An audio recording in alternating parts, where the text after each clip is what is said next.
Bismillahirrahmanirrahim. Assalamualaikum warahmatullahi wabarakatuh. Saya Eva Yunedi, Ketua Senat Fakultas Ekonomi Universitas Andalas, sekaligus calon dekan periode 2020-2024. Pada kesempatan ini, izinkan saya dengan segala kerendahan hati menjelaskan visi, misi, dan program kerja calon dekan Fakultas Ekonomi UNAN 2020-2024. Pada intinya, tagline yang akan saya bawa yang pertama adalah sinergi semua potensi, mulai dosen, mahasiswa, tenaga kependidikan, alumni, dan orang tua, serta industri dan pemerintahan. Yang kedua, inovasi. Artinya bagaimana kita menciptakan inovasi dalam bidang pengajaran dan pembelajaran, dalam bidang riset dan publikasi, dan juga pengabdian kepada masyarakat. Dan tagline yang ketiga itu impact, bagaimana Tridharma perguruan tinggi ini berdampak bagi kemajuan bangsa dan negara. Untuk itu visi saya adalah untuk mewujudkan visi misi UNAN dan Fakultas Ekonomi UNAN. Jadi dalam bekerja saya akan menyinergikan semua potensi sivitas akademika untuk mencapai Fakultas Ekonomi UNAN yang inovatif, yang unggul di kawasan Asia Tenggara pada tahun 2024 dengan lulusan yang mampu bersaing secara global. Fakultas Ekonomi Universitas Andalas itu sudah berusia 63 tahun. Nah, periode yang akan datang ini 4 tahun ke depan itu memberikan tantangan baru yang mungkin tidak pernah dialami oleh kepemimpinan fakultas periode-periode sebelumnya.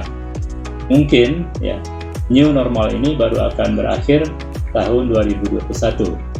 Artinya 3 semester ke depan kita masih akan study from home, working from home sehingga memang ini akan menjadi tantangan jangka pendek yang harus kita carikan solusinya. Di fokus jangka pendek kita adalah memastikan keberlanjutan Tridharma pada 15 program studi yang dimiliki oleh Fakultas Ekonomi. Nah, isu yang kedua, jumlah peminat masing-masing program studi S1 di Fakultas Ekonomi selama 4 tahun belakangan ini mengalami penurunan, baik melalui jalur SNMPTN, SBMPTN, ataupun SNMPTN. Isu yang ketiga, dari sisi kemahasiswaan, kita melihat bahwa proposal PKM mahasiswa masih rendah. Jadi partisipasi mahasiswa dalam PKM masih rendah. Nah, isu nomor 4, jumlah artikel ilmiah dan dampak yang dihasilkan oleh artikel ilmiah yang dipublis oleh dosen itu masih rendah dibandingkan Fakultas Ekonomi dan Bisnis yang bereputasi di Indonesia. Jadi H-index dosen Fakultas Ekonomi tertinggi itu 2, itu ada 4 dosen yang H-indeksnya 2, kemudian 13 dosen H-indeksnya 1, selebihnya H-indeksnya 0.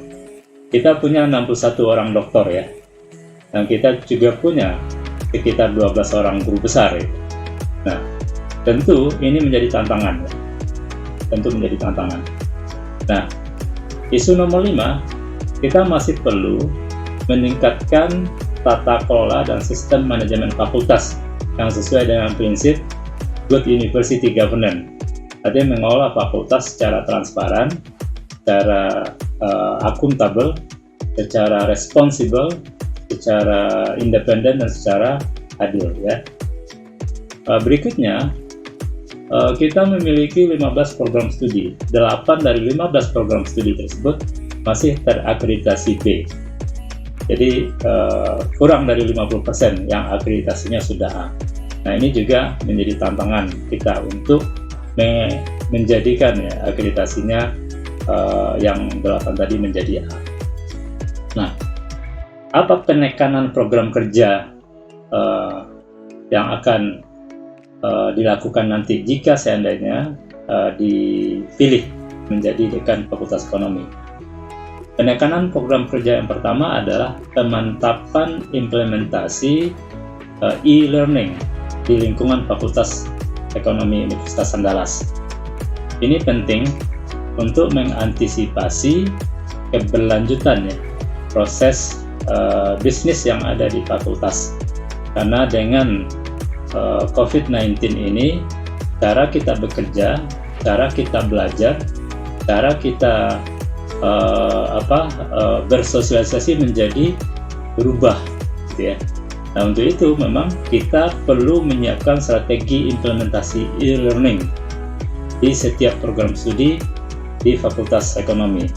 Nah, syukur-syukur nanti ini menjadi modal bagi Fakultas Ekonomi untuk membuka program pendidikan jarak jauh atau program studi daring, karena kapasitasnya mulai terbangun dengan adanya kesempatan sekarang untuk melaksanakan blended learning.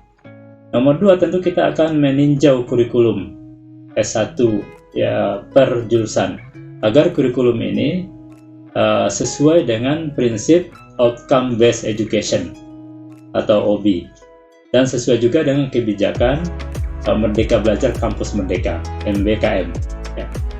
Nah, nomor 3, tentu peningkatan kapasitas dosen di dalam pelaksanaan blended learning.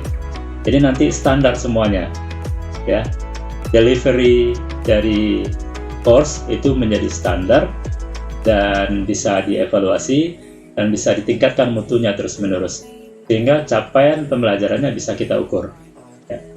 Kemudian kita kembangkan panduan dan petunjuk teknis ya, pembelajaran selama masa new normal ya. Dan yang paling penting juga untuk mengembangkan sarana prasarana e-learning seperti multimedia dan studio. Ini penting ya untuk menunjang implementasi dari e-learning. Nah, penekanan program kerja yang kedua yaitu internasionalisasi program studi Fakultas Ekonomi. Ya, kita sudah punya kelas berbahasa Inggris ya, tapi minim pengembangan. Ya, bahkan kualitasnya menurut saya agak sedikit menurun, baik dari sisi input maupun dari sisi proses ataupun dari sisi outputnya. Nah, kita ingin untuk memperkuat ya program internasional, dan ini akan menjadi fokus saya ke depan jika nanti diamanahkan menjadi dekan Fakultas Ekonomi. Bagaimana caranya? Internasionalisasi seperti apa gitu ya? Nah, yang pertama kita akan meningkatkan kerjasama riset dan publikasi dengan universitas terkemuka di dalam dan di luar negeri. Yang kedua, itu peningkatan jumlah program studi yang terakreditasi atau tersertifikasi internasional. Ya, seperti jurusan akuntansi sudah mendapatkan IUNQA, itu sertifikasi internasional. Nah, manajemen dan ilmu ekonomi sedang dalam proses. Nah, juga banyak, misalnya MM sudah EBS 21. Nah, berikutnya target kita adalah menyiapkan fondasi agar Fakultas Ekonomi siap menjadi member AACSB dan pada saatnya nanti bisa disertifikasi oleh AACSB. Ya, AACSB ini prosesnya panjang. Ya, di Indonesia baru ada FEB yang sudah terakreditasi AACSB. Nomor 1 UGM, nomor 2 BINUS. UGM mengajukan tahun 2006 sebagai member, baru accredited tahun 2014. BINUS mengajukan tahun 2011, baru accredited tahun 2019. Jadi butuh 2 periode dekan, 2 periode dekan untuk bisa accredited by AACSB. Ya. Nah, internasionalisasi berikutnya adalah merintis program double degree, dual degree ya, atau twinning program dengan universitas yang terkemuka di luar negeri. Jadi program internasional itu mau kita kembangkan tidak hanya berbasis di sini, tapi ada double degree, dual degree, dan twinning programnya keluar. Dan juga internasionalisasi di sini menambah jumlah mahasiswa asing. Ya, sekarang kita punya mahasiswa asing dari berbagai negara di Fakultas Ekonomi. Ini menambah akses bagi mahasiswa asing untuk datang belajar di Fakultas Ekonomi Universitas Andalas. Dan yang paling penting juga, menyiapkan lulusan Fakultas Ekonomi ini agar mampu bersaing secara global. Ya, artinya dia mampu bersaing, mendapatkan kesempatan beyond national job market. Jadi di atas itu semua. Dan juga pengembangan program visiting world class professor. Jadi program visiting world class professor ya, jadi mendatangkan profesor-profesor kelas dunia di Fakultas Ekonomi. Saya juga berencana untuk meningkatkan jumlah SKS jumlah SKS yang berbahasa Inggris untuk mahasiswa reguler. Selama ini satu mata kuliah yang berbahasa Inggris gitu ya. Nah, ke depan misalnya 15 SKS diambil di kelas yang berbahasa Inggris, sehingga kemampuan berbahasa asing mahasiswa itu meningkat, kepercayaan diri dan soft skill-nya juga akan meningkat. Nah, itu yang nomor 2, penekanan yang nomor 2. Nomor 3, meningkatkan kualitas input mahasiswa. Nah, ini juga penting, di samping meningkatkan akses bagi warga masyarakat untuk masuk ke Fakultas Ekonomi, tapi juga meningkatkan kualitas inputnya. Bagaimana cara meningkatkan kualitas input? Tentu meningkatkan jumlah peminat ke masing-masing program studi. Nah, disinilah kita butuh ya strategi promosi media sosial secara terintegrasi, sehingga nanti perlu ada penyediaan content creator ya content creator di fakultas yang akan mempromosikan ya, prestasi mahasiswa, prestasi dosen, prestasi alumni ya, kemudian peluang-peluang yang akan didapatkan jika seandainya adik-adik yang di SMA itu masuk ke Fakultas Ekonomi. Itu. Penekanan berikutnya adalah menjadikan program pasca sarjana sebagai tulang punggung Tridharma perguruan tinggi. Kenapa begitu? Kalau kita memiliki program pasca sarjana yang berkualitas, maka dia akan berdampak terhadap mutu pendidikan di level sarjana, gitu ya. Jadi kita akan tingkatkan tata kelola program pasca sarjana, standar fasilitas setiap program magister dan doktor di lingkungan Fakultas Ekonomi. Kemudian kita akan memperkuat implementasi program fast track dan master leading to PhD, program master yang lead langsung ke doktor ya. Kemudian kita juga bisa memberikan research grant untuk mahasiswa S2 dan mahasiswa S3, dan research grant itu akan mampu meningkatkan luaran penelitian dosen dan mahasiswa nanti, sehingga luaran penelitian dosen dalam bentuk karya tulis ilmiah, dalam bentuk haki, dalam bentuk paten, dalam bentuk buku akan meningkat ya. Dan juga memperkuat program pasca sarjana dengan bermitra dengan industri dan juga bermitra dengan kampus luar negeri. Nah, selanjutnya, dan ini terkait dengan kegiatan kemahasiswaan. Saya juga concern bagaimana kita bekerja sama dengan organisasi kemahasiswaan untuk meningkatkan mutu kegiatan kemahasiswaan. Ya, jadi perlu pengembangan sarana dan prasarana untuk kegiatan kemahasiswaan, dan juga perlu support untuk keikutsertaan ya mahasiswa dalam lomba-lomba level nasional dan level internasional. Dan juga perlu aktivitas untuk pengembangan kepercayaan diri dan soft skill mahasiswa melalui kegiatan co-kurikuler dan ekstra-kurikuler. Jadi ini penting untuk ditingkatkan. Dan juga penguatan kemampuan bahasa asing mahasiswa. Apakah nanti dengan English Camp ya, atau seperti tadi 15 SKS harus ambil yang berbahasa Inggris gitu ya. Dan juga program peningkatan partisipasi mahasiswa dalam PKM. Dengan cara bagaimana cara melakukan pelatihan pembuatan proposal PKM, pendampingan penulisan proposal sampai submit gitu ya. Jadi dosen mendampingi mahasiswa sampai submit proposalnya, gitu. Dan juga program pembinaan karir mahasiswa dan lulusan. Artinya setahun sebelum tamat itu ada program pembinaan karirnya, dan juga setelah tamat ada program pembinaan karirnya. Ya, apakah yang sederhana saja, cara membuat CV, job interview, ya, cara akses job market, gitu loh. Yang sederhana. Jadi ada skill-skill yang dibekali kepada mahasiswa sebelum tamat. Dan juga program pendampingan mentoring, ya, mentoring mahasiswa atau konseling. Kan problem yang dihadapi oleh mahasiswa beragam, ya, beragam. Jadi jangan sampai nanti problem-problem itu tidak ada yang memberikan solusi, ya.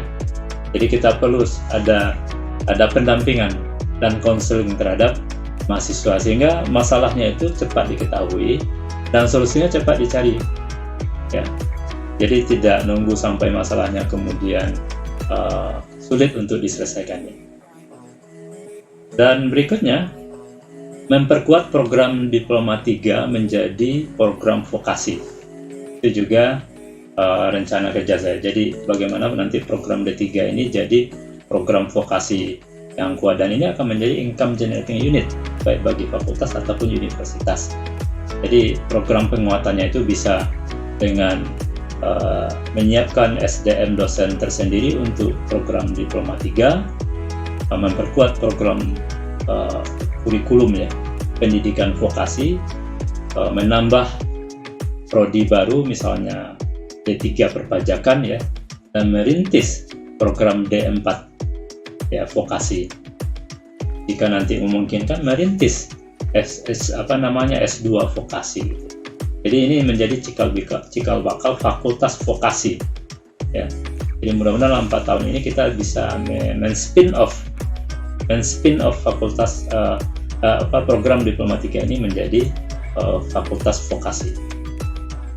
Dan juga yang tidak kalah pentingnya, penguatan kampus 2 Fakultas Ekonomi Payakumbuh. Ya, kita ada 2 prodi sekarang di sana, prodi manajemen dan ilmu ekonomi. Kita akan meningkatkan kemitraan yang saling menguntungkan dengan Pemda 50 Kota dan Kota Payakumbuh, ya. Kemudian kita akan coba menjajaki pembukaan prodi S1 akuntansi di Payakumbuh, ya, dan pengembangan SDM dosen Payakumbuh, ya. Kemudian membangun dan mengembangkan fasilitas sehingga fasilitas yang dinikmati oleh mahasiswa kampus Padang, ya, sama dengan yang dinikmati oleh mahasiswa di kampus Payakumbuh, gitu, ya. Dan di bidang pendidikan juga ada rencana kita untuk membuka program studi baru. Targetnya S3 ilmu akuntansi. Yang kedua, program studi lintas disiplin dalam bentuk S1 ekonomi dan keuangan syariah. Ini sangat unik, ya. Bahkan kalau kita buka nanti S1 akuntansi di Payakumbuh, saya sedang berpikir pencirinya itu adalah akuntansi syariah. Jadi kalau mau belajar akuntansi syariah, ambil S1 akuntansi di kampus Payakumbuh misalnya. Kemudian yang juga perlu dijajaki adalah pembukaan program studi D3 perpajakan. Dan kita juga punya sumber daya untuk pariwisata, D3 pariwisata barangkali. Nah itu bidang pendidikan, ya. Program kerja bidang pendidikan. Jadi implementasi e-learning, ya, program internasionalisasi, ya, dan penguatan pasca sarjana, spin-off program Diploma 3, penguatan kampus Payakumbuh. Kira-kira begitu. Nah, sekarang kita masuk ke program kerja di bidang penelitian dan publikasi. Tadi saya sampaikan bahwa kita punya 61 orang doktor, ya, dan lebih dari 10 profesor. Cuma dari sisi H-index, itu kita masih perlu tingkatkan.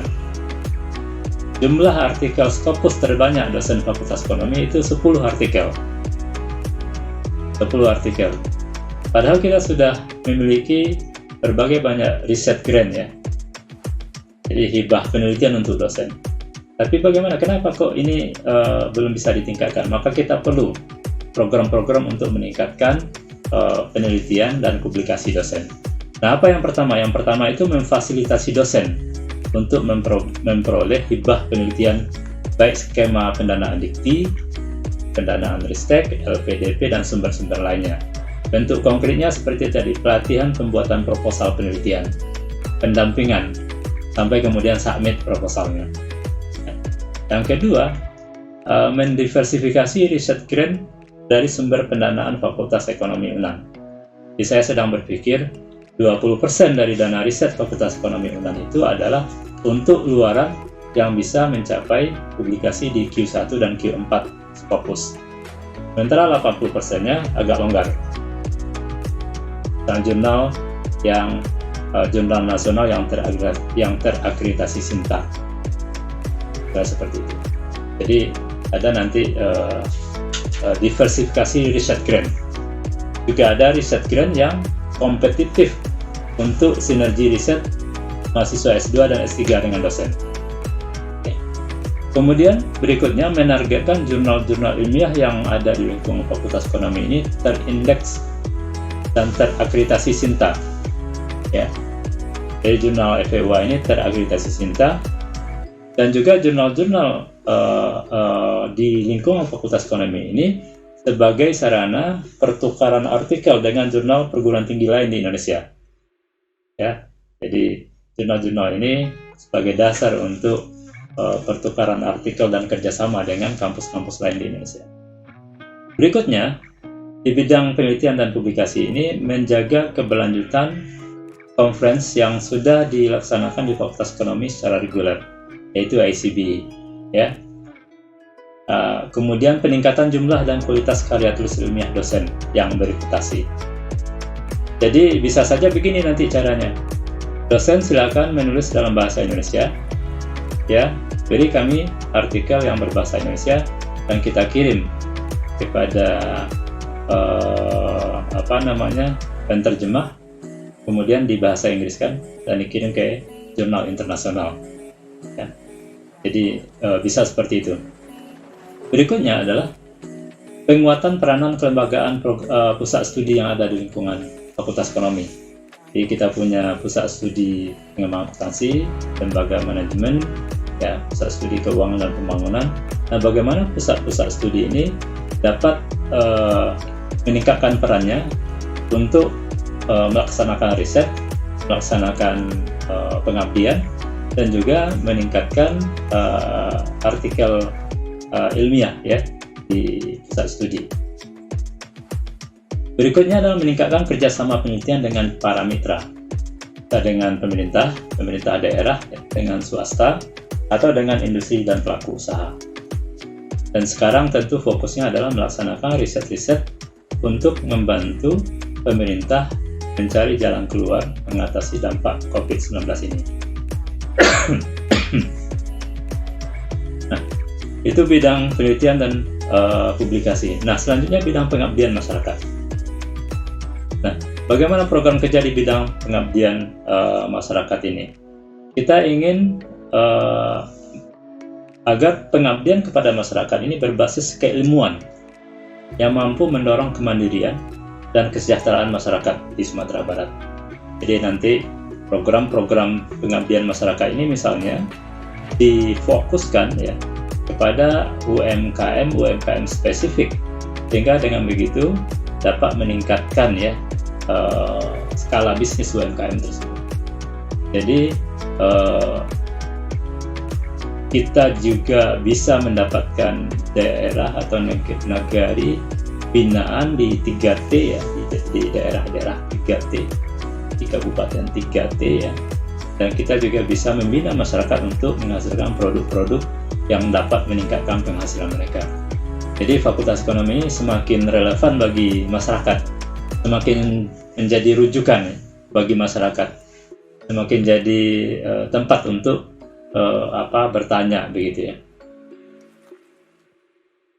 Nah, di bidang SDM dosen, penekanan program kerja saya adalah yang pertama memetakan dan mengembangkan SDM dosen ini berbasis pengembangan ilmu. Ya. Jadi kita akan memberikan motivasi kepada dosen-dosen untuk mengembangkan ilmu, melanjutkan pendidikan ke level yang lebih tinggi sesuai dengan pengembangan ilmu ya. Jadi ada fokus pengembangan keilmuan di fakultas dan memfasilitasi dosen fakultas untuk melanjutkan pendidikan doktor. Saya persiapan pendidikan doktor dengan mengikuti les berbahasa Inggris atau nanti reimburse dosen yang sudah reimburse biaya tes dosen yang sudah lulus IELTS atau TOEFL ya, kita reimburse biaya tesnya, atau memotivasi dosen untuk aplikasi beasiswa yang cukup banyak. Jadi ada informasi daftar timeline beasiswa setiap tahun. Kita dorong dosen. Juga mendorong dosen untuk mendapatkan gelar sertifikasi di bidangnya. Ya. Di setiap bidang ada gelar sertifikasinya. Apakah misalnya Certified in Risk Management, Certified di dalam pajak, Certified dalam Human Resource Management ya, Certified dalam perencanaan. Misal jadi ada memfasilitasi dosen untuk mendapatkan gelar profesi. Dan yang juga penting, ini akan ada tim khusus untuk mempercepat kenaikan pangkat dosen. Tim khusus ini diharapkan efektif untuk mendorong dosen agar ya mempercepat kenaikan pangkatnya menjadi guru besar ya, dan menjadi lektor kepala. Karena dalam 4 tahun terakhir ini kita baru nambah guru besar itu 1 orang. Ya, 1 orang. Jadi ke depan itu bagaimana kita memotivasi dosen, meningkatkan peran bagaimana tim penilaian pangkat ya di fakultas ini lebih efektif. Dan kita akan jemput bola. Jadi pangkat dosen ini bukan urusan individu dosen, tapi urusan fakultas. Dan juga memfasilitasi dosen untuk menerbitkan buku dari handout kuliah ya, yang sudah ada selama ini. Jadi mendorong dosen agar mampu mencetak buku dari handout kuliah yang sudah dikembangkan selama ini. Ya, tinggal kita nanti adakan pelatihan penulisan buku teks, ya. Kemudian kita berikan insentif penulisan buku teks, sehingga nanti semuanya dosen-dosen dapat memiliki buku karyanya sendiri. Yang berikutnya, program penguatan tata kelola fakultas. Nah, ini penting, termasuk tata kelola keuangan.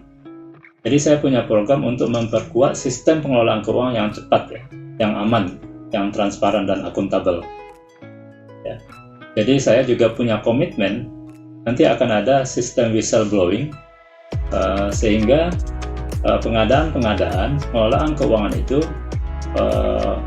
zero fraud. Ya. Zero fraud artinya bersih. Nah, kalau ada misalnya yang melihat sesuatu yang tidak beres bisa lapor ke whistleblowing sistem tadi yang anonim. Ya, kita pernah ada kejadian nilai diperjualbelikan di fakultas. Nilai A dijual 800.000 ya, nilai B dijual 600.000.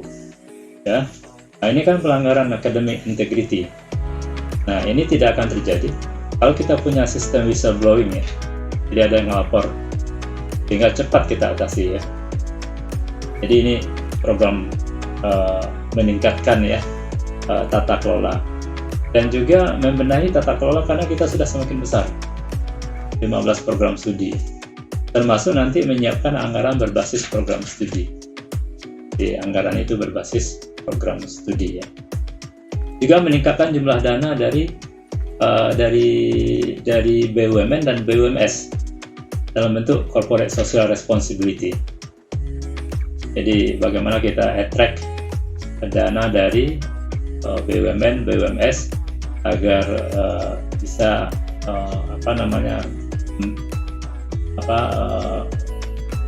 memperkuat fakultas ekonomi, atau menghimpun dana kreatif dari alumni ya, atau dari yayasan, dari filantropi, kelompok masyarakat, perusahaan swasta, lembaga donor ataupun BUMN ya.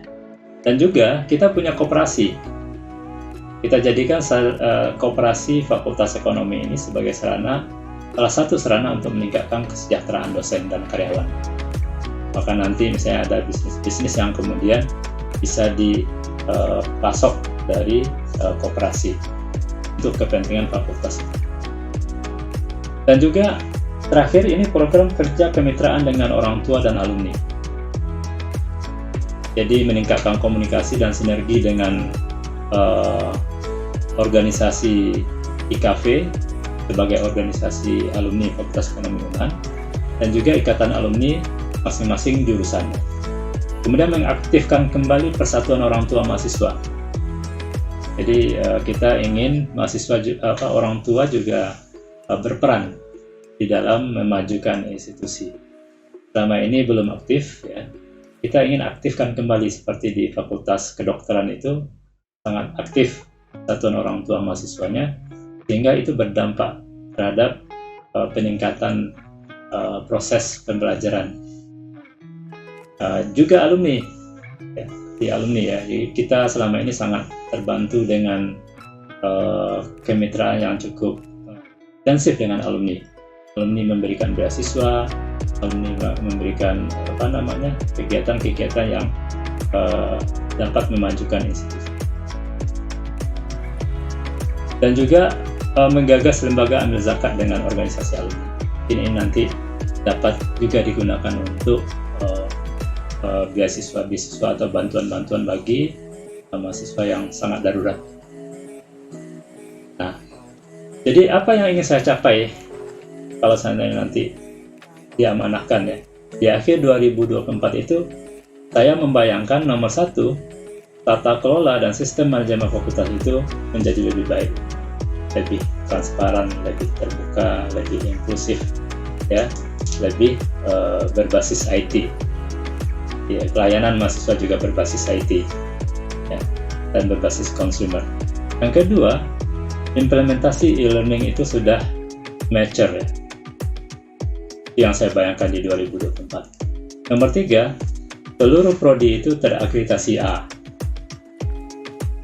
Nomor 4 ya, yang saya bayangkan itu program pasca sarjana itu ya berkelas dunia, fasilitasnya juga, sehingga itu mampu meningkatkan mutu pendidikan di level S1. Jadi integrasi ya, kurikulum S1, S2, S3 didukung oleh fasilitas yang world class gitu ya.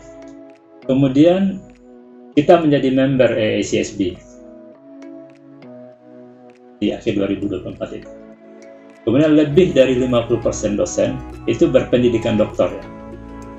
Sekarang 61 orang doktor dari 155. Dalam 4 tahun ke depan, kita menginginkan lebih dari 50%, artinya lebih dari 75 orang doktor. Ya. Jika 60% lebih bagus lagi. Kalau 1 tahun 5 orang doktor, 1 tahun 5 doktor, ada 20 doktor, tambah 61, 80 doktor ya, dalam 4 tahun ke depan. Dan juga jumlah guru besar meningkat gitu ya. Jumlah guru besar dan rektor kepala itu meningkat. 4 tahun belakangnya hanya 1 tambahannya, mudah-mudahan ya, dengan program-program bidang penelitian, karena kendala dosen untuk kayak guru besar itu adalah artikel ilmiah berskala internasional, bereputasi internasional. Nah, ini yang perlu kita carikan keluarnya. Kita carikan jalan keluarnya, maaf. Dan yang kita inginkan juga jumlah dan kualitas proposal PKM mahasiswa itu meningkat setiap tahun. Kayak 2024 ini. Dan kita punya UKM binaan dan daerah binaan. Jadi fokus ke situ. Terakhir itu saya membayangkan juga ada pilot project integrasi sistem online penilaian angka kredit dosen, SKP dosen, PKD dosen dan sistem remote terintegrasi. Jadi dosen tidak dibebani dengan tugas-tugas administrasi.